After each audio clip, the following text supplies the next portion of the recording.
चमचम में बरसा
यहोवा मुझे तेरी जरूरत है। यहोवा मुझे तेरी जरूरत है।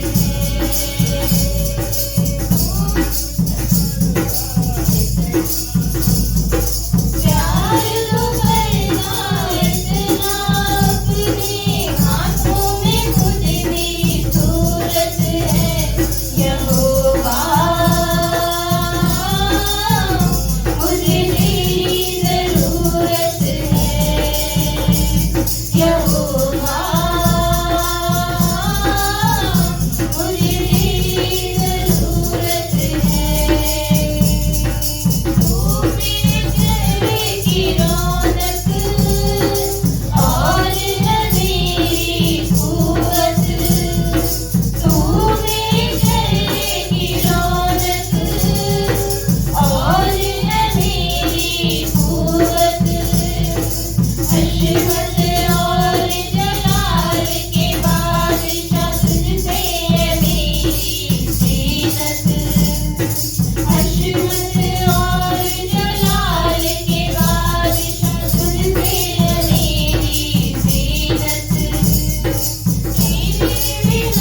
अगर दिल में तू बना, दिल मेरा तू ना तेरे बिना। यीशुआ अगर दिल में तू बना, दिल मेरा सोना तेरे बिना। दुनिया में सच्ची खुशी नहीं, मुश्किल में मेरी है जिंदगी। दुनिया में सच्ची खुशी नहीं, मुश्किल में मेरी है जिंदगी।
दुनिया में आया सुन लो मेरे भाइयों मसीहा मेरा दुनिया में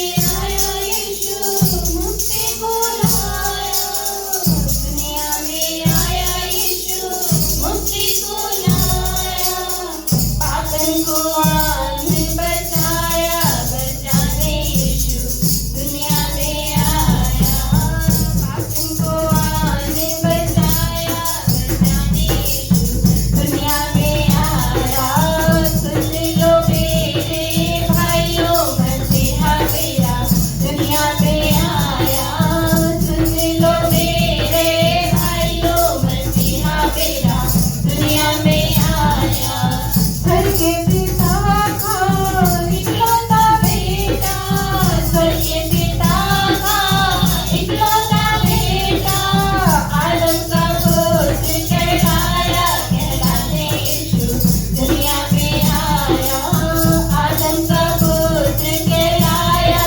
कहलाने यीशु दुनिया में आया सुन लो मेरे भाइयों मसीहा मेरा दुनिया में आया सुन लो मेरे भाइयों मसीहा मेरा दुनिया में आया आंखें गूंगों को बोली अंधों को आंखें गूंगों को बोली बहरों को शब्द सुनाया सुनाने यीशु दुनिया में आया बहरों को शब्द सुनाया सुनाने यीशु दुनिया में आया सुन लो मेरे भाइयों मसीहा मेरा दुनिया में आया सुन लो मेरे भाइयों मसीहा मेरा दुनिया में आया पूरिया पारिस चंगेगी है कोड़िया पारिस चंगेगी है मुर्दों को पल में जिलाया जिलाने यीशु दुनिया में आया मुर्दों को पल में जिलाया जिलाने यीशु दुनिया में आया सुन लो मेरे भाइयों मसीहा मेरा दुनिया में आया सुन लो मेरे भाइयों मसीहा मेरा दुनिया में आया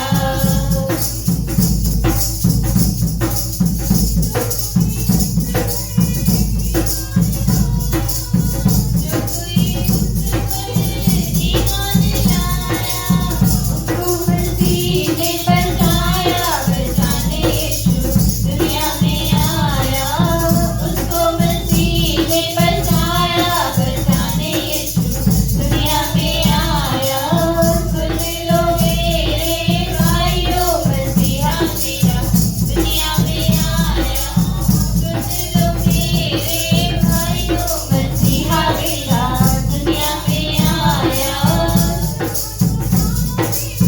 पड़े हुए थे जब हमको नामे पड़े हुए थे प्रेम दिखाया दिखाने यीशु दुनिया में आया अद्भुत प्रेम दिखाया दिखाने यीशु दुनिया में आया सुन लो मेरे भाइयों मसीहा मेरा दुनिया में आया सुन लो मेरे भाइयों मसीहा मेरा दुनिया में आया जीवन भर यहोवा की स्तुति करता रहूंगा जब तक मैं बना रहूंगा तब तक मैं अपने परमेश्वर का भजन गाता रहूंगा तुम प्रधानों पर भरोसा ना रखना ना किसी आदमी पर क्योंकि उसमें उद्धार करने की भी शक्ति नहीं उसका भी प्राण निकलेगा वह भी मिट्टी में मिल जाएगा उसी दिन उसकी सब कल्पनाएं नष्ट हो जाएगी क्या ही धन्य है वह जिसका सहायक याकूब का परमेश्वर है और जिसका भरोसा अपने परमेश्वर यहोवा पर है। वह आकाश और पृथ्वी और समुद्र और उनमें जो कुछ है सबका करता है और वह अपना वचन सदा के लिए पूरा करता रहेगा। वह पिसे हुओं का न्याय चुकाता है और भूखों को रोटी देता है। यहोवा बंदियों को छुड़ाता है। यहोवा अंधों को आँख देता है, यहोवा झूठों को सीधा करता है, यहोवा धर्मियों से प्रेम रखता है। यहोवा परदेशियों की रक्षा करता और अनाथों और विधवाओं को तो संभालता है, परंतु दुष्टों के मार्ग को टेढ़ा मेढ़ा करता है। हे सिय्योन, यहोवा सदा के लिए तेरा परमेश्वर पीढ़ी पीढ़ी राज्य करता रहेगा। याद की स्तुति करो। नीति वचन 8 है, बुद्धि की प्रशंसा में। क्या बुद्धि नहीं पुकारती है? क्या समझ ऊंचे शब्द से नहीं बोलती है? वह तो ऊंचे स्थानों पर मार्ग की एक ओर और तिरमुहानियों में खड़ी होती है, फाटकों के पास, नगर में, पैठाव में और द्वारों ही में वह ऊंचे स्वर से कहती है, हे मनुष्यों, मैं तुमको पुकारती हूँ और मेरी बात सब आदमियों के लिए है। हे भोलों, चतुराई सीखो और हे मूर्खों, अपने मन में समझ लो। सुनो, क्योंकि मैं उत्तम बातें कहूंगी और जब मुंह खोलूंगी तब उससे सीधी बातें निकलेंगी, क्योंकि मुझसे सच्चाई की बातों का वर्णन होगा। दुष्टता की बातों से मुझको घृणा आती है। मेरे मुंह की सब बातें धर्म की होती है, उनमें से कोई टेढ़ी या उलटफेर की बात नहीं निकलती। समझ वाले के लिए वे सब सहज और ज्ञान प्राप्त करने वालों के लिए अति सीधी है। चांदी नहीं, मेरी शिक्षा ही को लो और उत्तम कुंदन से बढ़कर ज्ञान को ग्रहण करो, क्योंकि बुद्धि मूंगे से भी अच्छी है और सारी मनभावनी वस्तुओं में कोई भी उसके तुल्य नहीं। मैं जो बुद्धि हूँ, चतुराई में वास करती हूँ और ज्ञान और विवेक को प्राप्त करती हूँ। यहोवा का भय मानना बुराई से बैर रखना है। घमंड, अहंकार और बुरी चाल से और उलटफेर की बात से भी मैं बैर रखती हूँ। उत्तम युक्ति और खरी बुद्धि मेरी ही है। मैं तो समझ हूँ और पराक्रम भी मेरा है। मेरे ही द्वारा राजा राज्य करते हैं और अधिकारी धर्म से विचार करते हैं।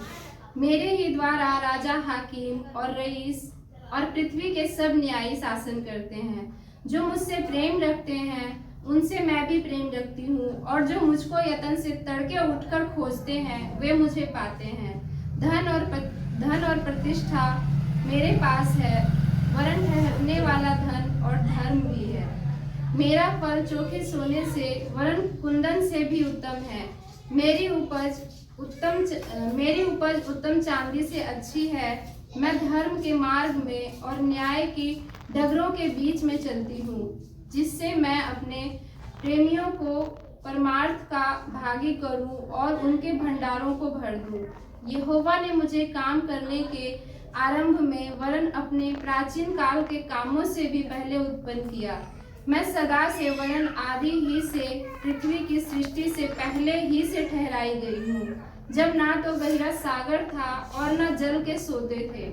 तब ही से मैं उत्पन्न हुई, जब पहाड़ और पहाड़ियां स्थिर ना की गई थी, तब ही से मैं उत्पन्न हुई। जब यहोवा ने ना तो पृथ्वी और ना मैदान ना जगत की धूलि के परमाणु बनाए थे, इनसे पहले मैं उत्पन्न हुई।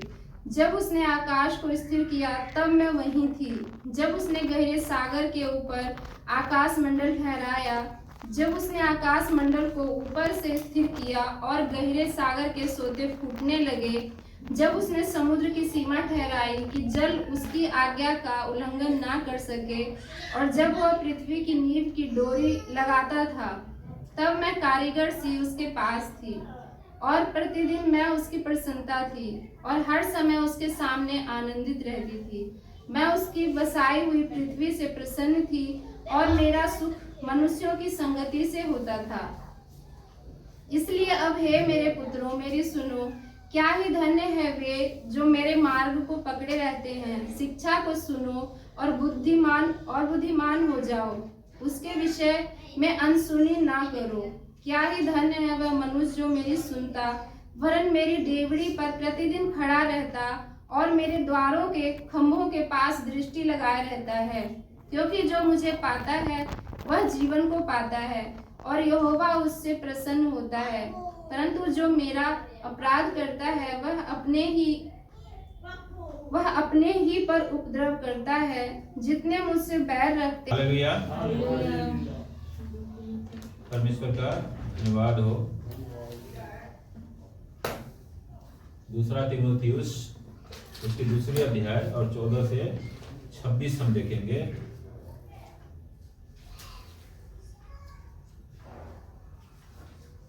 निकाल लिए हो तो पढ़ें।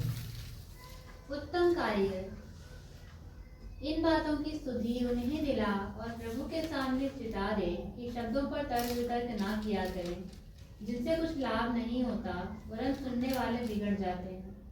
अपने आप को परमेश्वर का ग्रहण योग्य और ऐसा काम करने वाला ठहराने का प्रयत्न कर, जो लज्जित होने ना पाए और जो सत्य के वचन को ठीक रीति से काम में लाता रहे।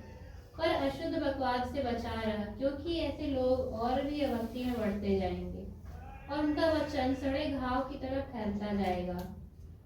हुमिनयुस और फिलेतुस उन्हीं में से हैं, जो यह कहकर कि पुनरुत्थान हो चुका है सत्य से भटक गए हैं और कितनों के विश्वास को उलट पुलट कर देते हैं। तो भी परमेश्वर की पक्की नींव बनी रहती है और उस पर यह छाप लगी है, प्रभु अपनों को पहचानता है और जो कोई प्रभु का नाम लेता है वह अधर्म से बचा रहे। बड़े घर में ना केवल सोने चांदी के पर काठ और मिट्टी के बर्तन भी होते हैं, कोई कोई आदर और कोई कोई अनादर के लिए। यदि कोई अपने आप को इनसे शुद्ध करेगा तो वह आदर का बर्तन और पवित्र ठहरेगा और स्वामी के काम आएगा और हर भले काम के लिए तैयार होगा। जवानी की अभिलाषाओं से भाग और जो शुद्ध मन से प्रभु का नाम लेते हैं उनके साथ धर्म और विश्वास और प्रेम और मेल मिलाप का पीछा कर। पर मूर्खता और अविद्या के विवादों से अलग रह, क्योंकि तू जानता है कि इनसे झगड़े उत्पन्न होते हैं। प्रभु के दास को झगड़ालू नहीं होना चाहिए, पर वह सबके साथ कोमल और शिक्षा में निपुण और सहनशील हो। वह विरोधियों को नम्रता से समझाए, क्या जाने परमेश्वर उन्हें मन फिराव का मन दे कि वे भी सत्य को पहचाने और इसके द्वारा उसकी इच्छा पूरी करने के लिए सचेत होकर शैतान के फंदे से छूट जाए। आमीन। परमेश्वर का धन्यवाद है। यहाँ पर क्या लिखा है, जो ये सारा वचन है इसका जो एक शीर्षक है, जिस विषय में ये विशेष करके लिखा हुआ है वो क्या है? उत्तम कारीगर। हम सब भली भांति जानते हैं कि कारीगर क्या होता है, ये बताने की ज्यादा जरूरत नहीं है।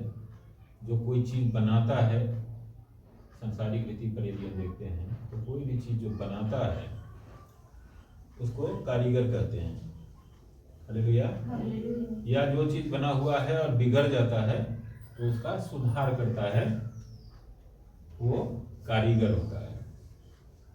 अब कारीगर हम देखते हैं कि कोई कारीगर जो है बहुत प्रशंसा पाता है कि अरे फलना कारीगर बहुत अच्छा है। हमारी कोई चीज खराब हो गया ना तो कहते हैं, अरे दूसरों को भी कहते हैं कि अरे उसके पास जाना, वो जो है ना बहुत अच्छा काम करता है।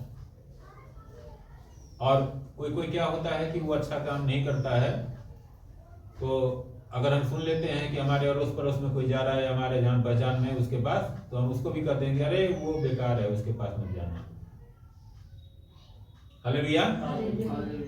तो यहाँ जो कारीगर की बात कही गई है वो कारीगर है आत्मिक कारीगर, यानी कि जो अगुए हैं। तीमुथियुस कौन है? परमेश्वर का चुना हुआ एक अभिषिक्त, जिसको आजकल हम पासवान कहते हैं। पासवान तो कोई कहता नहीं, आजकल तो प्रोफेट चलता है, पास्टर चलता है। पास्टर भी कम चलने लग गया है। लेकिन तीमुथियुस जो है वो एक चुना हुआ अगुआ है। उसी के विषय में, उसी को समझाने के लिए संत पौलुस ये पत्री लिखते हैं।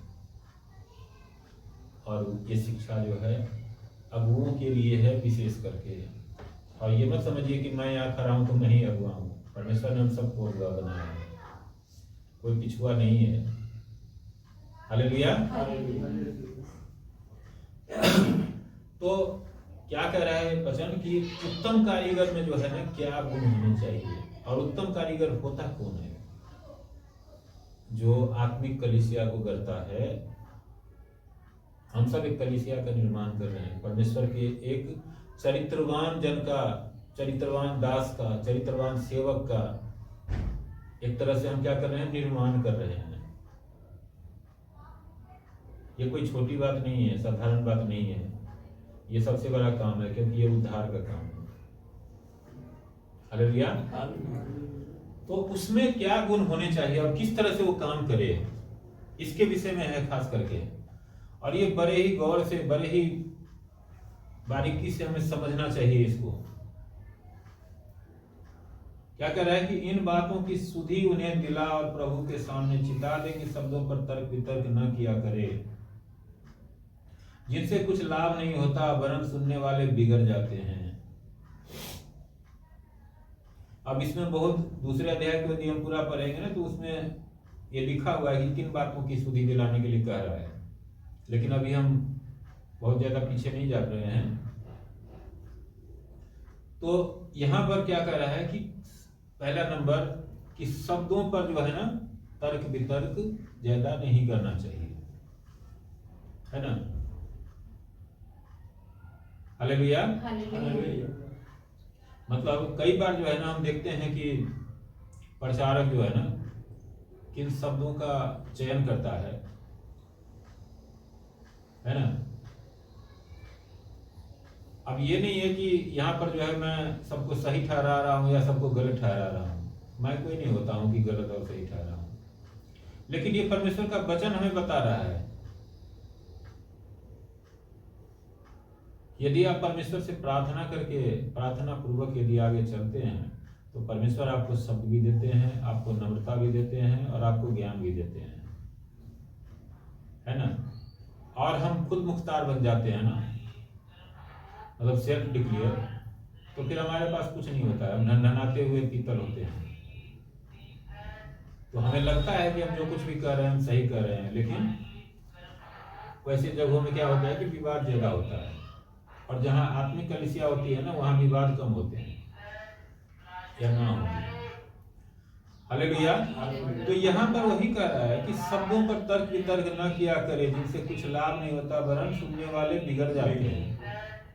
अब मान लो कि यहाँ पर जो है हम खुद ही तर्क वितर्क करना, सुनना शुरू कर दें कि नहीं ये गलत है, ये सही लिखा है, वो बात जो है ऐसे है, वो बात, तो मतलब हम ही डिसाइड नहीं कर पा रहे हैं ना कि हम क्या कहना चाहते हैं। एक स्पष्ट बात होना चाहिए ना कि सामने वाला क्या ग्रहण करे।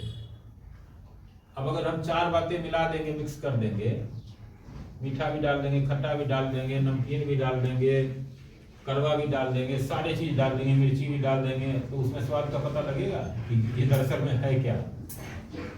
तो इसीलिए मीठा अलग बनाया जाता है, नमकीन अलग बनाया जाता है, सब चीजें अलग बनाई जाती है। तो ये चीज जो है ना हमें ध्यान में रखना चाहिए कि हमें जो है ना शब्दों के ऊपर नहीं, भाव को समझने का कोशिश करना चाहिए कि इसमें जो है भाव क्या लिखे हुए हैं। क्योंकि इसी में अगर हम इस पवित्र शास्त्र में देखने लग जाए ना, तो शब्दों के ऊपर खाली हम अगर चले जाए ना, तो हम कहेंगे कि इसमें तो बहुत जगह ऐसा है जो बहुत सारी बात एक दूसरे में काट करता है, लेकिन वो काट नहीं कर रहा है। परमेश्वर का वचन कभी भी काट नहीं करता है। वो किस परिप्रेक्ष्य में लिखे गए हैं, उसका जो आशय क्या है, ये जब समझने लग जाएंगे ना, तो फिर हम वाद विवाद नहीं करेंगे इसमें। तो यही जो है यहाँ ये वचन हमें कह रहा है, इससे क्या होता है, सुनने वाले बिगड़ जाते हैं। तो उत्तम कारीगर का क्या काम है। मान लीजिए कि एक कुम्हार जो है चाक चला रहा है और उसका ध्यान जो है इधर उधर अगर जाने लग जाए, तो क्या होगा, बर्तन टेढ़ा नहीं बन जाएगा। और क्या कह रहा है कि अपने आप को परमेश्वर का ग्रहण योग्य और ऐसा काम करने वाला ठहराने का प्रयत्न कर जो लज्जित होने न पाए और जो सत्य के वचन को ठीक रीति से काम में लाता हो। हालेलुया। किसका ग्रहण योग्य कह रहा है बनने के लिए? परमेश्वर का ग्रहण योग्य और ऐसा काम करने वाला ठहराने का प्रयत्न कर। कैसा काम करने वाला? जो लज्जित न हो। मतलब आप इसको समझिए, ये आत्मिक तो है, लेकिन ये हमारे चाल चरित्र से भी संबंधित है। कि हमारा जो कैरेक्टर है ना वो ऐसा ना हो कि हम छुप छुप के जो है ना कुछ ऐसा काम कर रहे हैं कि अभी तो हमको लग रहा है कि हम जो है छुपा लेंगे, लेकिन वो कोई भी ऐसा चीज नहीं है। वचन कहता है कि कोई ऐसा बात नहीं है जो ढका हुआ है और खोला न जाए, तो कभी ना कभी खुलेगा। उस दिन क्या होगा, हम शर्मसार हो जाएंगे। और हम जो शर्मसार होंगे ना तो लोग क्या कहेंगे, अरे खाक परमेश्वर का दास रहेगा, अरे कौन सा परमेश्वर। बहुत से लोग तो यहाँ तक कह देते हैं कि अरे ये क्रिश्चियन लोग ऐसे ही होते हैं। तो आप सोचो आप कितना बड़ा दाग लगा रहे हो परमेश्वर के नाम के ऊपर। हमारे चलते कितना बड़ा धब्बा लग रहा है परमेश्वर के नाम पर। क्या परमेश्वर माफ कर देंगे हमें? ये दाग माफ नहीं होता है। हालेलुया। तो इसीलिए यहां पर कह रहा है कि ऐसा काम करो जो लज्जित नहीं होना पड़े और सत्य के वचन को ठीक रीति से काम में लाता हो। सत्य के वचन को, सत्य का वचन कौन है? परमेश्वर का वचन है, सत्य का वचन। उसको ठीक रीति से काम में लाता हो। ये नहीं कि जहां मर्जी अपने सुविधानुसार जो है ना किसी वचन को घुसेड़ दिए, सामने वाला को जो है उसकी जरूरत है नहीं है, उसके जीवन में उससे सुधार होगा नहीं होगा। अब कोई मरीज है टीबी का, उसको दे दिया है ब्लड प्रेशर की दवाई, क्या होगा? वो जो 20 साल जीने वाला होगा, हो सकता है 20 मिनट में ही चला जाए वो। तो ऐसा नहीं करना है। परमेश्वर के वचन को ठीक रीति से प्रयोग में लाना हमें आना चाहिए। हालेलुया।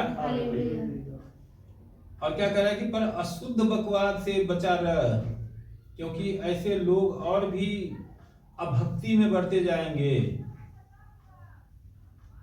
आप देखो बहुत सारे जगहों में क्या है कि जहां परमेश्वर की आत्मा के द्वारा काम नहीं होता है, जहां लोग सिर्फ मतलब समझते हैं कि चलो जी वैज्ञानिक या हम जो कह रहे हैं I am the right man, तो क्या बोलते हैं राइट मैन रॉन्ग मैन।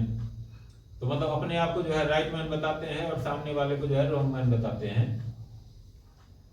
तो ऐसे बकवादों से कहता है बचने के लिए, क्योंकि ऐसा बकवाद जहां भी होता है ना तो वो अभक्ति में बढ़ते चले जाते हैं, यानी कि वो परमेश्वर से दूर होते चले जाते हैं। सीधा सीधा कहें तो बिल्कुल साधारण शब्दों में। और परमेश्वर से जितना भी दूर होता चला जाएगा ना आदमी, उतना ही वो गिरता और नाश के रास्ते पर बढ़ते चला जाएगा और उसका भला नहीं होगा, बुरा ही होगा। क्योंकि परमेश्वर का ही हाथ है जो हमें संभालता है और परमेश्वर का वचन ही है जो हमें जीवन देता है। तो उसके बाहर जो है कुछ हमारी दुनिया नहीं है। हालेलुया। इसीलिए क्या कर रहा है कि ऐसे लोग अभक्ति में बढ़ते जाएंगे। कौन लोग? जो अशुद्ध बकवाद करते हैं, जो हमेशा बकवाद के पीछे और दूसरे के कारछान के पीछे लगे रहते हैं। हमें भी इन चीजों से बचना चाहिए। और उनका वचन सर एक घाव की तरह फैलता जाएगा। हुमिनियुस और फिलेतुस उन्हीं में से हैं। ये दो बंदों के भी नाम बता रहा है, जो जिनको जो है ना संत पौलुस ने देखा है, तीमुथियुस की संगति में देखा है। तो इसीलिए जो है इन दोनों का नाम बता रहा है कि मतलब उदाहरण के तौर पर। और क्या कर रहा है कि उनका वचन सरे घाव की तरफ फैलता जाएगा। जो बकवाद, व्यर्थ की बकवाद करते हैं और जो सिर्फ गलत प्रचार करते हैं, गलत शिक्षा देते हैं, तो वो गलत शिक्षा जो है, मान लो कि मैं एक बात आपसे बताता हूं कि डॉक्टर के पास यदि कोई गया, जैसे हम आए दिन बहुत सारे कहानी सुने हैं ऑपरेशन के लिए। एक जगह क्या हुआ था कि एक छोटे से 14 साल या 12 साल का लड़का था, उससे जो है उसका बाप डॉक्टर था, सर्जन था, तो उससे ऑपरेशन करवाया, जो कि 10वीं भी पास नहीं था, सिर्फ विश्व रिकॉर्ड बनाने के लिए। आप सोचो ये कितना बड़ा गलत बात है। आए दिन हम सुनते हैं बहुत जगह, क्या हुआ, कहीं ब्लेड छोड़ दिया अंदर में, कहीं कैंची छोड़ दिया अंदर में। तो जो अंदर में जो रह जाएगा, अगर कुछ गलत रह गया तो क्या होगा, सरांधी होगा ना। आप सुनते हैं ना कि ट्यूमर जो होता है, ट्यूमर दरअसल में क्या होता है, हमारे सेल ही होते हैं। हमारा जो बॉडी है वो सेल से बना है, हम सब जानते हैं, वो सेल ही है। कोई सेल जो है ना सड़ने लग गया ना, तो वो और अगल बगल के सेल को सड़ाने लग जाता है, वही जो है फूल जाता है, सूजन आ जाता है, तो वो ट्यूमर का रूप ले लेता है, जिसको कैंसर कहा जाता है। दरअसल में क्या है, वो एक सड़ा हुआ सेल जो है ना और सेलों को जो है सराहना शुरू करता है। इसी तरह से एक गलत शिक्षा जो है ना, एक गलत धारणा को जो है स्थापित करना जिंदगियों को तबाह कर देता है। आज आप देख लीजिए, बहुत सारे लोगों को हमने मतलब देखा है, काफी लोगों को देखा है कि वो कहते हैं कि वो जो है ना क्या है, कितने पीढ़ियों से जो है ना क्या है, मसीह है, अपने आप को कहते हैं कि हम कितने पीढ़ी से मसीह, हमारे बाप दादे परदादे, लेकिन उनके जीवन में वचन नहीं है। कुछ लोगों को मैंने नजदीक से देखा है, इसलिए मैं ये कह रहा हूं, उनके जीवन में वचन नहीं है। अगर वचन नहीं है तो फिर वो किसकी बात करते हैं, किसके सहारे वो जी रहे हैं। आप जानते हैं कि जहां खाली जगह होता है वहां पर क्या होता है, हम लोग विज्ञान में पढ़े थे छोटे क्लासों में कि जहां खाली जगह है वहां क्या है, गैस होता है।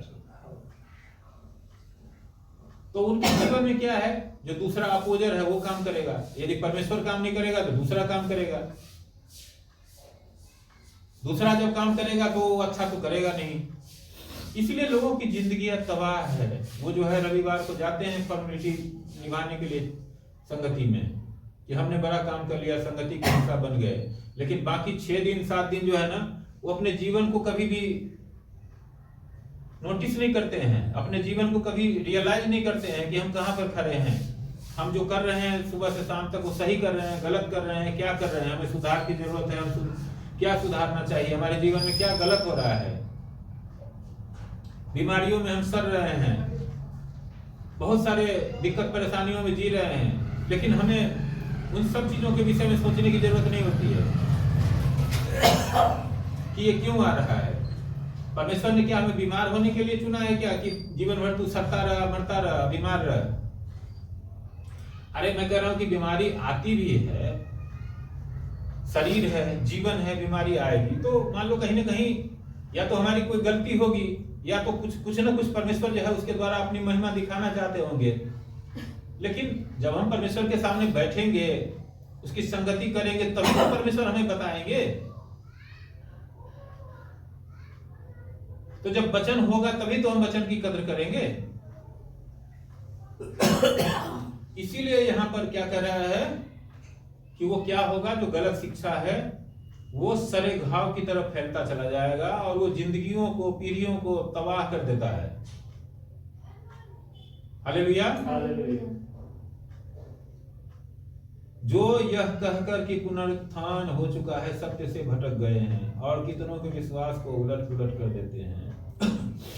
अब देखिए यहाँ विषय क्या बता रहा है, एक शिक्षा का एक विषय यहाँ भी बता रहा है कि मतलब वो क्या शिक्षा है जो गलत है।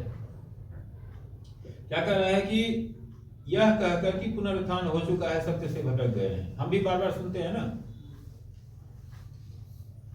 कि पुनरुत्थान पुनरुत्थान पुनरुत्थान, लेकिन दरअसल में जो है पुनरुत्थान क्या है। आप प्रभु यीशु मसीह को देखिए, उनका पुनरुत्थान कब उन्होंने कहा कि पुनरुत्थान होके, मतलब वो कब आए थे,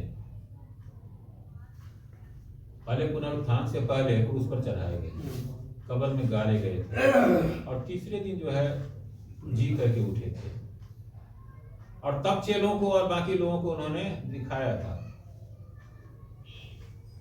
पुनरुत्थान का मतलब है जो क्या बोलते हैं उसको, जो नाशवान है। अभी जो हमारा शरीर है, जो ये फिजिकल, जो ये भौतिक दुनिया में है, वो एक नाशवान शरीर है। हम जानते हैं कि चाहे कोई कितना भी बड़ा जोगी हो, कितना भी बड़ा महात्मा हो, चाहे दुरात्मा हो, चाहे बुरा से बुरा गुंडा मवाली हो, सब मरते हैं, सब मरते हैं। इसीलिए भजन संहिता में लिखा है कि मैं तुमसे कहता हूं कि तुम सब के सब ईश्वर हो और परम प्रधान के पुत्र हो, लेकिन फिर भी तुम सब के सब मनुष्यों के समान मरोगे और तुम्हारी कल्पनाएं नष्ट हो जाएगी। हालेलुया। तो कहने का मतलब जो ये मर जाते हैं लोगों की कहानी खत्म हो जाती है, लेकिन जो परमेश्वर के लोग हैं, जो पुनरुत्थान की आशा में जी रहे हैं, उनका पुनरुत्थान जो है तब होगा जब ये नाशवान शरीर खत्म हो जाएगा, तब अविनाशी शरीर हमें मिलेगा और तब हम अविनाशी शरीर को पाएंगे और ग्रहण करेंगे, जैसे प्रभु ने दिखाया। अब वैसे क्या होता है कि मरने के बाद शरीर खत्म हो गया, फिर आत्मा रह जाता है, लेकिन आत्मा के कोई शरीर नहीं होता है। लेकिन वहां क्या होता है? प्रभु यीशु मसीह ने क्या कहा अपने चेलों से, थोमा से क्या कहा? ये अपना उंगली डाल, देख मेरे ये हाथ के छेद, कीलों के छेद में अपना उंगली डाल, और मेरे पांजर में जो भाला मारा गया था उसमें हाथ डाल, और देख और विश्वास कर कि मैं ही हूं। तो आत्मा होता तो नहीं बोलता, क्योंकि आत्मा बोल भी नहीं सकता है। हम बोलते तो जुबान से है ना, जब जुबान ही नहीं रहा तो बोलेंगे कैसे?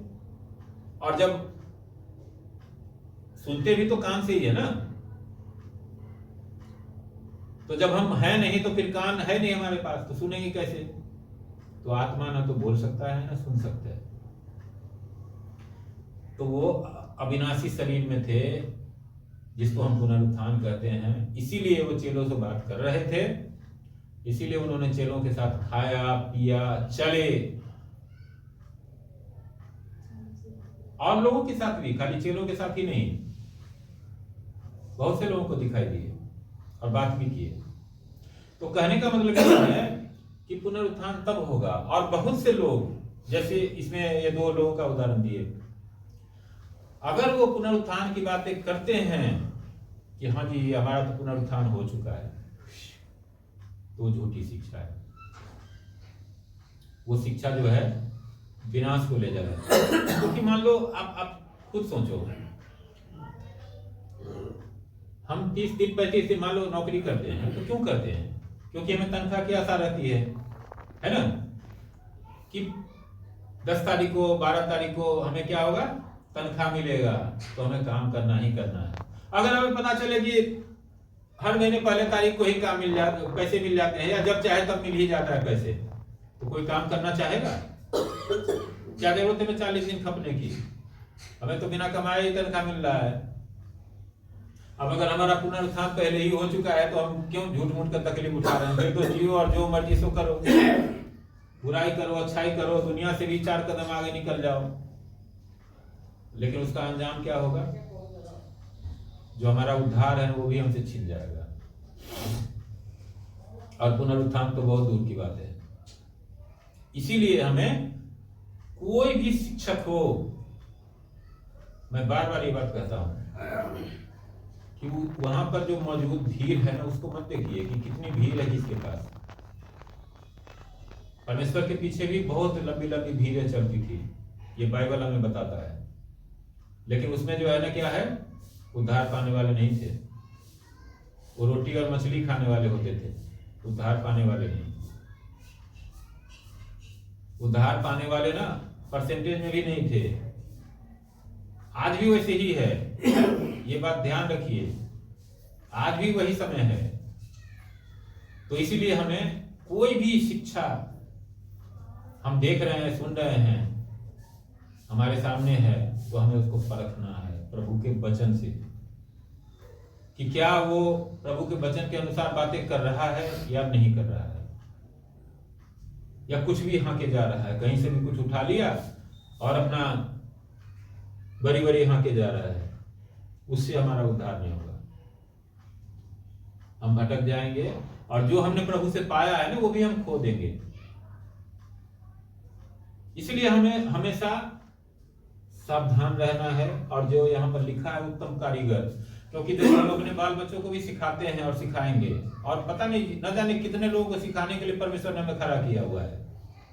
आज हमारे पास हो सकता है कि कोई नहीं हमारी बात सुन रहा है, लेकिन परमेश्वर को हम नहीं जानते हैं।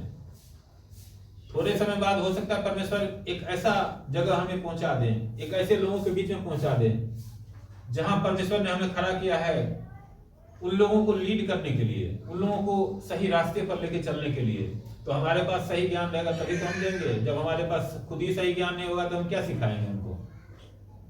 तो हम तो डूबेंगे ही सनम, तुझे भी ले डूबेंगे, है ना? तो ऐसा अंधा अगुआ नहीं बनना है। इसीलिए यहाँ हमें क्या करना है? उत्तम कारीगर बनना है और हर समय प्रभु से प्रार्थना करना है कि प्रभु हमेशा तू हमें बार के अंदर रख, जो तेरा वचन का बार है उसके अंदर रख कि हमारे पांव कभी भी उस बार से बाहर न जाए। हालेलुया। और क्या कह रहा है कि तो भी परमेश्वर की पक्की नींव बनी रहती है और उस पर यह छाप लगी है, प्रभु अपनों को पहचानता है और जो कोई प्रभु का नाम लेता है वह अधर्म से बचा रहे। अब यहाँ पर क्या कर रहा है कि इन सब के बाद मान लो बहुत सारे लोग भटके हुए हैं, बहुत सारे लोग जो है ना गलत शिक्षाओं में हैं, गलत शिक्षा देते हैं, सुनते हैं, समझते हैं, चलते हैं उस पर, लेकिन उसके बाद भी परमेश्वर की पक्की नींव बनी रहती है। आप देखो एलिया के समय में जब वो राजा कौन था, अहाब, और उसकी जो पत्नी थी इजबेल बहुत बड़ी व्यभिचारिणी थी और बहुत ही दुष्टा थी। उसने क्या किया कि वो जो दुष्टों की जो भक्त हैं, दुष्ट मतलब कहने का मतलब जो ऐसे जो देवी देवता हैं जो वहां थे, उनके जो भक्त थे वो भी उसी में से थी। क्योंकि देखो प्रभु परमेश्वर जो है, जो सच्चा परमेश्वर है, उसके सामने झूठ नहीं ठहर सकता है, क्योंकि वो आग है, हम सब जानते हैं। तो वहां पर क्या था कि वो जितने भी परमेश्वर यहोवा के भक्त थे उस सबको जो है मरवा देती थी, और वो झूठ और फरेब के जो भगत थे उनको जो है बढ़ाया। और एलिया जो है वो इतना अपने आप को लाचार महसूस कर रहा था ना कि वो प्रभु से प्रार्थना करता है कि हे परमेश्वर देख इसका कुछ कर, क्योंकि एक अकेला ही मैं बच गया हूं, तेरा कोई सच्चा दास नहीं रह गया है, इसने सबको खत्म करवा दिया है, मैं ही एक अकेला बचा हूं। तो परमेश्वर कहते हैं कि तू अकेला ही नहीं है, अभी पता नहीं कितने 100 लोगों को हमने बचा रखा है अपने लिए, जिन्होंने उसके आगे सिर नहीं झुकाया। तो जरूरी नहीं कि सब कुछ प्रकट हो, उचित समय पर प्रकट होता है। और सच और झूठ हमेशा से चलता रहा है,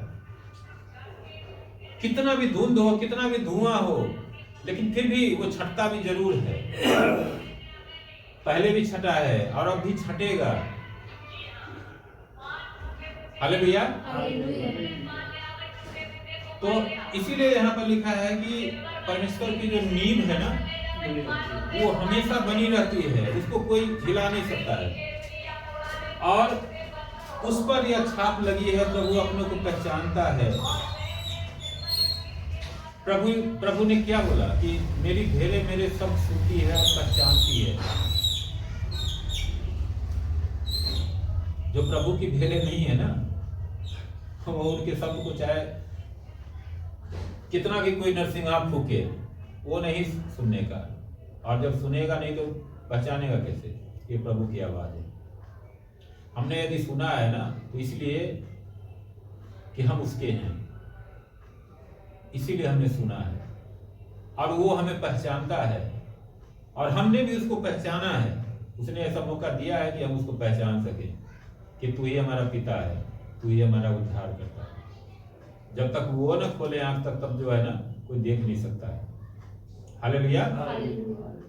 इसीलिए यहाँ पर ये बात फिर से जो है लिखा हुआ है कि जिस पर ये छाप लगी है ना कि वो प्रभु का अपना निज प्रजा है। हमने पढ़ा था ना कि हम क्या हैं, राजपदधारी, याजकों के समाज, चुनी हुई प्रजा। हालेलुया। इसीलिए हम यहां पर हैं। और जो कोई प्रभु का नाम लेता है वह अधर्म से बचा रहे। ये उत्तम कारीगर के ये भी निशानी है कि अगर हम प्रभु का नाम लेते हैं तो हमारा हमेशा प्रयास होना चाहिए कि अधर्म से हम बचा रहे हैं। अधर्म क्या है? जो प्रभु के वचन से बाहर है, वो अधर्म है। ऐसी बातों को सुनने से बचें, देखने से बचें, करने से बचें जो प्रभु के वचन से बाहर है। हालेलुया। बड़े घर में न केवल सोने चांदी ही के पर काठ और मिट्टी के बर्तन भी होते हैं, कोई कोई आदर और कोई कोई अनादर के लिए।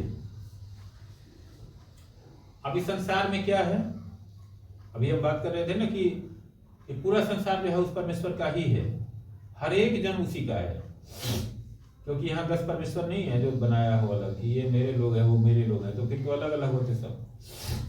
किसी की आंख पीछे होता, किसी का नाक ऊपर होता, किसी के मुंह पीछे होता, ऐसा नहीं है। सब एक जैसे हैं। कोई काला है, कोई गोरा है, कोई कम काला है, कोई कम ज्यादा गोरा है, कोई ज्यादा गोरा है, कोई किसी की नाकें चौड़ी है, किसी की नाकें जो है लंबी है, सब कुछ है, लेकिन लगभग सब एक जैसे ही हैं। कोई बेसिक फर्क नहीं है किसी में भी, क्योंकि बनाने वाला एक ही है। तो इसीलिए यहाँ पर कह रहा है। लेकिन आप देखो, कोई प्रभु का नाम लेता है, कोई नहीं लेता है, कोई जो है कहाँ ठंडे जगह में है, कोई गर्म जगह में है, कोई जंगल में रहता है, कोई जो है पहाड़ों पर रहता है, कोई मैदानी इलाका में रहता है, कोई शहर में रहता है, कोई बड़े शहर में रहता है, कोई गांव में रहता है। मतलब तमाम तरह की बातें हैं, क्योंकि परमेश्वर ने उसको ऐसा बनाया है। परमेश्वर ने हमें यहां लाया है गांव से उठा के, इसीलिए हम यहां पर हैं। ये परमेश्वर की इच्छा हुई, हमारे ऊपर दया हुई। लेकिन जिसको वो नहीं लाना चाहता है वो गांव में सड़ रहा है।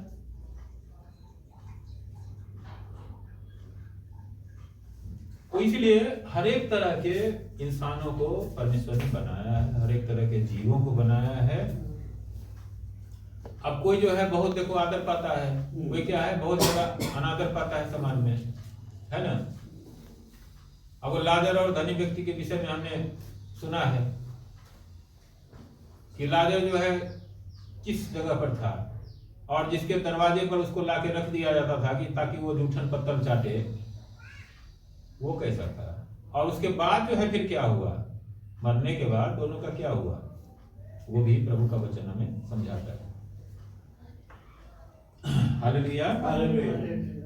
तो यदि कोई अपने आप को इनसे शुद्ध करेगा तो वह आदर का बर्तन और पवित्र ठहरेगा और स्वामी के काम आएगा और हर भले काम के लिए तैयार होगा। किससे शुद्ध करेगा? जो अभी हम ये बातें सुन रहे हैं उत्तम कारीगर होने के गुणों से। हालेलुया।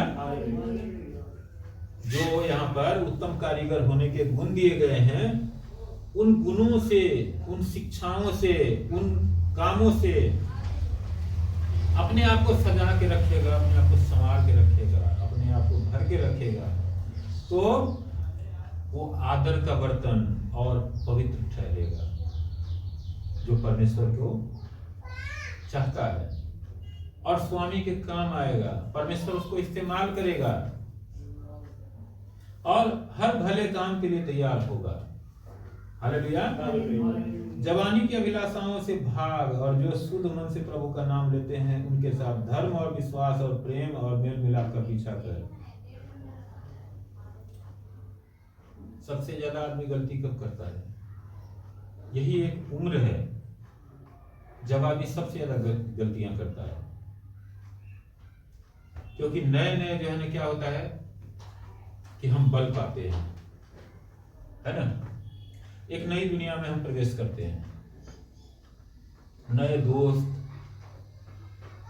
नई दुनिया, उसमें सबसे ज्यादा जो है ना बुराई में गिरने का खतरा सबसे ज्यादा रहता है उसी उम्र में। इसीलिए यहां पर क्या कहता है कि जवानी की अभिलाषाओं से भाग। और उस समय ज्यादातर लोग बुरी अभिलाषा ही करते हैं, और जो बुरी अभिलाषा करेगा वो काम भी बुरे करेगा, और बुरे काम करेगा तो उसका नतीजा भी बुरा ही पाएगा।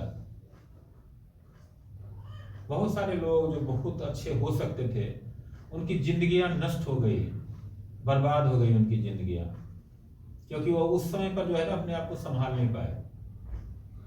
इसीलिए यहां पर कह रहा है कि क्या कर कि उन अभिलाषाओं से भाग और शुद्ध मन से प्रभु का नाम लेते हैं। वही समय है जो नींव रखी जाती है, वही उसी समय पर लोग नींव रखते हैं। आप बड़े बड़े प्रचारकों को देखो, इस संसार में बड़े बड़े जो प्रभु के सम्मानित दास हुए हैं या आज भी हैं, उनका थोड़ा ऑटोबायोग्राफी जाके देखो, सुनो, पढ़ो कि उन्होंने किस पड़ाव पर आकर के प्रभु को, भले ही नाम सुना हो, कोई बाय बर्थ हो, कोई पीढ़ियों से हो, लेकिन नींव जो है ना उसकी वही रखी गई थी। हालेलुया। और क्या कह रहा है कि शुद्ध मन से प्रभु का नाम लेते हैं, उनके साथ धर्म और विश्वास और प्रेम और मेल मिलाप का पीछा कर। उत्तम कारीगर के ये गुण हैं कि किसका पीछा कर? धर्म का पीछा कर। क्या प्रभु ने नहीं कहा वचन में कि तुम्हें सत्य और धर्म की खोज कर, और विश्वास और प्रेम और मेल मिलाप का पीछा कर। किसका पीछा कर? विश्वास का, प्रेम का और मेल मिलाप का। जो उत्तम कारीगर है ना, उसका एक काम है कि वो टूटे हुए दिलों को जोड़े। ये नहीं काम है कि जो जुड़े हुए हैं ना उनको भी डंडा मार के अलग कर दे, और हमारा बनता है तो बनने दो, अगर टूटेंगे नहीं तो हमारा कैसे बनेगा। तो वो नहीं करना है, वो उत्तम कारीगर का काम नहीं है। वो गलत शिक्षा है और गलत लाइफ स्टाइल है। हालेलुया। और क्या कर रहा है कि पर मूर्खता और अविद्या के विवादों से अलग रह। क्या कर? मूर्खता और अविद्या के विवादों से अलग रह, क्योंकि तू जानता है कि इनसे झगड़े होते हैं। हालेलुया। क्या कर रहा है? मूर्खता और अविद्या के विवादों से अलग रह, क्योंकि तू जानता है कि इनसे झगड़े उत्पन्न होते हैं। और आगे क्या कहता है कि प्रभु के दास को झगड़ालू नहीं होना चाहिए, पर वह सबके साथ कोमल और शिक्षा में निपुण और सहनशील हो। जिन बातों से भी झगड़े होते हैं या झगड़ा होने की संभावना होती है, अगर हम परमेश्वर के डरवैये हैं, परमेश्वर ने हमें एक कारीगर के रूप में खड़ा किया है, चुना है, तो हमारा काम है कि उन सबसे हम अलग रहें। हालेलुया। यहाँ पर यही कह रहा है वचन में कि प्रभु के दास को झगड़ालू नहीं होना चाहिए। मैं उठवा लूंगा,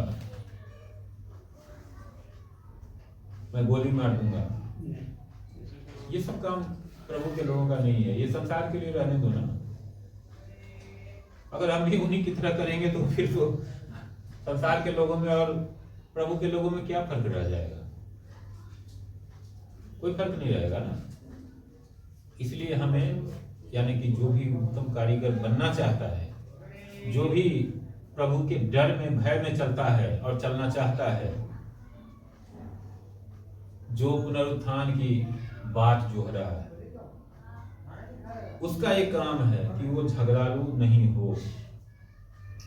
उसके स्वभाव में झगड़ालू नहीं होना चाहिए, और सबके साथ कोमल व्यवहार हो उसका, और शिक्षा में निपुण और सहनशील हो। क्या हो? शिक्षा में निपुण और सहनशील हो। शिक्षा में निपुण का मतलब, मैं देखता हूं बहुत से लोगों को जो है देख करके मुझे ताज्जुब लगता है कि जैसे वचन जो है कुछ भी पढ़ लिए, कोई भी वचन पढ़ लिए, और वो जो व्याख्या जो करना शुरू करेंगे ना, तो कहां पहुंच जाएंगे, मतलब सुनने वाले को तो पता नहीं चलता है, लेकिन मुझे लगता है उनको खुद भी पता नहीं रहता है कि हम कहां पहुंच चुके हैं।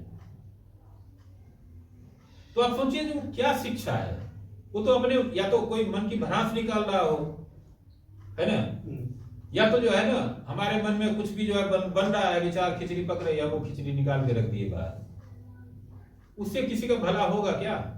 मुझे तो नहीं लग रहा है कि सुनने वाले का भला होगा, बुरा ही हो सकता है, भला नहीं हो सकता होगा। इसीलिए शिक्षा में निपुण होना चाहिए। जब भी हमें सिखाने का मौका मिलता है किसी को, तो हमें सही शिक्षा देना चाहिए जिससे उसका उद्धार हो। अगर उसका दिल टूटा हुआ है तो शांति पाए।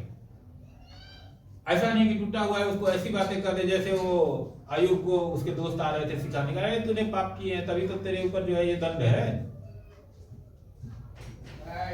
तो उससे क्या शांति पाता है? और प्रभु ने लास्ट में क्या बोला, परमेश्वर ने लास्ट में क्या बोला कि अब ना तू बलि ला के चढ़ा मेरे दास के आगे, और मेरा दास तेरे लिए अगर प्रार्थना करेगा ना तभी मैं सुनूंगा और तुम लोगों को क्षमा करूंगा, नहीं तो तुम लोगों के ऊपर जो है ना मैं दंड दूंगा। क्योंकि वो देख रहे थे कि अय्यूब जो है मुसीबत में पड़ा हुआ है, वो ये नहीं देख रहे थे कि ये प्रभु का जो है दास है, प्रभु से भय रखने वाला है ये। तो उसके घाव पर क्या कर रहे थे, नमक छीट रहे थे। तो इसलिए यहां पर कह रहा है कि कोमल स्वभाव होना चाहिए और शिक्षा में निपुण और सहनशील होना चाहिए। हम सब जानते हैं कि सहनशीलता क्या होता है।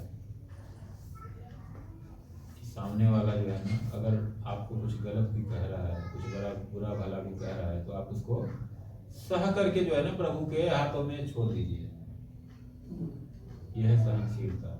ये नहीं कि उसने मुझे 4 बात बोल दी ना, मैं तो 4 गुंडे लगा के जो है ना उसको रास्ते में पिटवाऊंगा, मैं उसके हाथ पैर तोड़वा दूंगा कि ताकि अस्पताल में ठीक से चल ना सके। ये सब जो है ना हमारा काम नहीं है, ये प्रभु के लोगों का काम नहीं है। हालेलुया। अगर कोई आपको दुश्मन समझ रहा है तो समझने दीजिए, हमारा कोई दुश्मन नहीं है। मैंने पहले भी क्या कहा था कि जब परमेश्वर हमारे साथ है तो हमारा कौन विरोधी हो सकता है, कौन हमारा दुश्मन हो सकता है? हमारा तो एक ही दुश्मन है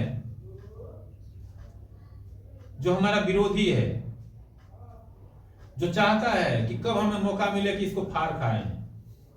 और ये जो बड़ा परमेश्वर करता है ना, इसको जो ऐसे गिरा दूं ना ये तड़पे और ये जो है ना लास्ट में आग के झील में जाए, उससे डरना चाहिए। वो शरीर और आत्मा दोनों का नाश करता है।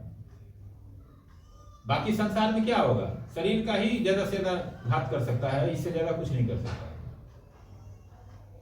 आप देखो हमारे उद्धारकर्ता परमेश्वर का क्या हुआ था, क्रूस पर चढ़ाया था, कोड़े मारे थे, किसको किया था? क्या आत्मा को कोई छू सकता है क्या? वो तो शरीर की हालत थी। तो इसलिए हमें ये चीज ध्यान में रखना चाहिए। लेकिन अगर उसके हाथ में गए ना, उसके फंदे में गए ना, तो शरीर ही नाश नहीं होगा, हमारे आत्मा का भी नाश होगा, हमारा उद्धार भी हमसे छीन जाएगा। ये चीज हमें हमेशा ध्यान में रखना चाहिए। वह विरोधियों को नम्रता से समझाए, क्या जाने परमेश्वर उन्हें मन फिराव का मन दे कि वे भी सत्य को पहचाने। क्या कर रहा है? विरोधियों को भी समझाना है, तो ये नहीं कि डंडा लेके, नम्रता के साथ समझाना है। ये चीज हमें हमेशा ध्यान में रखना चाहिए, क्योंकि हम नहीं जानते कि जैसे हम एक समय में बंजर जमीन थे और परमेश्वर ने क्या किया, हमारे जीवन में पानी की बूंदें डाली, बीज डाली, और आज हम परमेश्वर के सामने हैं, परमेश्वर के साथ हैं। ऐसे ही कल उसके ऊपर भी दया करे परमेश्वर और उसका भी मन फिर जाए, वो भी परमेश्वर को जाने और उसका भी उद्धार हो। क्योंकि ये काम हमारा नहीं है, ये काम परमेश्वर का है। इसीलिए हम परमेश्वर को नहीं जानते कि वो किसके जीवन में क्या करने वाला है। इसीलिए क्या करना है, सबको नम्रता के साथ विरोधियों को समझाना है, और हमें ये इच्छा रखनी चाहिए कि वो भी सत्य को पहचाने, है ना। लेकिन अगर ये भी बात मैं कहूंगा, अगर कोई बिल्कुल ही नहीं सुनना चाहता है हमारी बात को, तो वहां जो है ना हम लकीर न पीटे, क्योंकि वहां कोई फायदा नहीं है। हालेलुया। और आगे क्या कहता है कि और इसके द्वारा उसकी इच्छा पूरी करने के लिए सचेत होकर शैतान के फंदे से छूट जाए। हमारे समझाने के द्वारा, हमारा नम्रता और सहनशीलता के साथ जो समझाना होता है ना, उसके द्वारा वो क्या हो, वो परमेश्वर की इच्छा पूरी करने के लिए सचेत हो जाए। यानी कि अभी क्या है, जैसे मान लीजिए सोए हुए अवस्था में होता है इंसान, जो प्रभु को नहीं जानता है, वो एक अचेतन अवस्था में है, एक सोए हुए अवस्था में है। अगर हमारे थोड़ा सा बोलने से, थोड़ा सा समझाने से, प्यार से समझाने से, नम्रता के साथ समझाने से, सहनशीलता के साथ समझाने से, हमारे अच्छे व्यवहार के द्वारा, क्या पता परमेश्वर उसमें बदलाव ला दे और वो सचेत हो जाए। और सचेत हो जाए मतलब चेतना में आ जाए, और चेतना में आकर के क्या हो, जिसके फंदे में है वो फंसा हुआ, उसके फंदे से वो छूट जाए। तो कितना अच्छा बात होगा, कितनी बड़ी बात होगी। परमेश्वर हमें एक आत्मा को बचाने के लिए इस्तेमाल करे, ये छोटी बात नहीं है। लेकिन ये सब कब होगा, जब हमारा चाल चलन, हमारा व्यवहार, हमारा सब कुछ परमेश्वर के अनुकूल होगा, जब हम वास्तव में एक उत्तम कारीगर के समान हमारा जीवन होगा, तब यही सब है उत्तम कारीगर के गुण, जो प्रभु हमसे चाहते हैं कि हमारे में हो। हालेलुया। परमेश्वर का दिल से धन्यवाद करता हूँ।